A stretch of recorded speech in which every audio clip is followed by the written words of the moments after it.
इब्लिस कायोंग को बताता है कि एलाइजा के अलावा उसके और भी भाई इस वर्ल्ड में मौजूद है और वो सभी उनसे काफ़ी अलग है। मिस कैंग, जो अब न्यू ब्रांच मैनेजर बन गई है, उसके एम्प्लॉयज़ को उनका बिहेवियर बिल्कुल पसंद नहीं आता बिकॉज़ वो बहुत मीन एंड रूड है और वो सभी अपनी जॉब को क्विट करने को कहते हैं।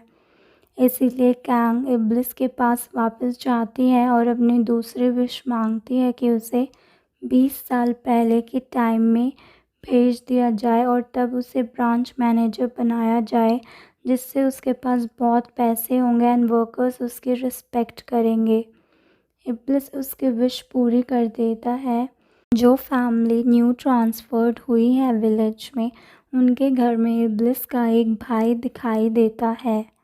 20 साल पहले के टाइम में इब्लिस कायोंग के पास जाता है जब वो बहुत छोटी हुआ करती थी, बट एज़ कायोंग साइको है, वो उसका सिर फोड़ देती है क्योंकि वो उससे बात नहीं करना चाहती। अब प्रेजेंट में सडनली रेन होने लग जाती है एंड किस करने के लिए कायोंग अल्कोहल ख़रीदने के लिए डिपार्टमेंटल स्टोर पे एक साइको किलर की तरह जाती है। इब्लिस को हर जगह ढूंढती है एंड इब्लिस उसे रेन ख़त्म होने के बाद दिखाई देता है और वो उस पर चिल्लाती है कि वो अब तक कहाँ था, उसने उसे हर जगह ढूंढा। एंड उनकी कन्वर्सेशन के बीच में एक डॉग कायोंग पे बार्क करने लग जाता है। इस पे इब्लिस पूछता है कि ये तुम्हें देख के हर बार ऐसे क्यों करता है। कायोंग इरिटेट होके बोलती है कि ये डॉग्स ह्यूमन के एक्सप्रेशन रीड करते हैं, बट एज़ कायोंग के फेस पे कोई एक्सप्रेशन नहीं है, तो ये उससे डरता है कि वो उसे कहीं लेके चली जाएगी।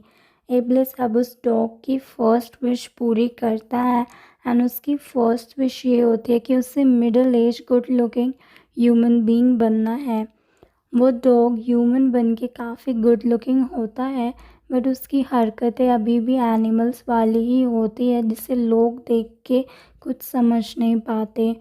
कायोंग नहीं चाहती कि उसकी जर्नल नानी पढ़े, इसीलिए वो अपनी बिलोंगिंग्स जर्नल एंड एलाइजा के मैजिकल फेदर को लेके लैम्प में शिफ्ट हो जाती है। कायोंग इब्लिस को बताती है कि वो नहीं चाहती इब्लिस एलाइजा से किसी भी हालात में हारे। दोनों एक साथ जब लैम्प में होते हैं तो नानी उसे लैम्प को शेक करती है, जिसकी वजह से दोनों का बैलेंस बिगड़ जाता है। लैम्प से बाहर आके पता चलता है कि विलेज में एक क्राफ्टमैन मिस्टर किम का देहांत हो चुका है, जिसकी वजह से उसकी नानी बहुत दुखी है और रो रही है। सभी विलेजर्स मिस्टर किम के फ्यूनरल को अटेंड करते हैं, जहाँ पर नानी अपनी फीलिंग्स बाकी विलेजर्स के साथ शेयर करती है कि उन्हें इस बात का डर है कि उनके मर जाने के बाद कायोंग का ध्यान कौन रखेगा।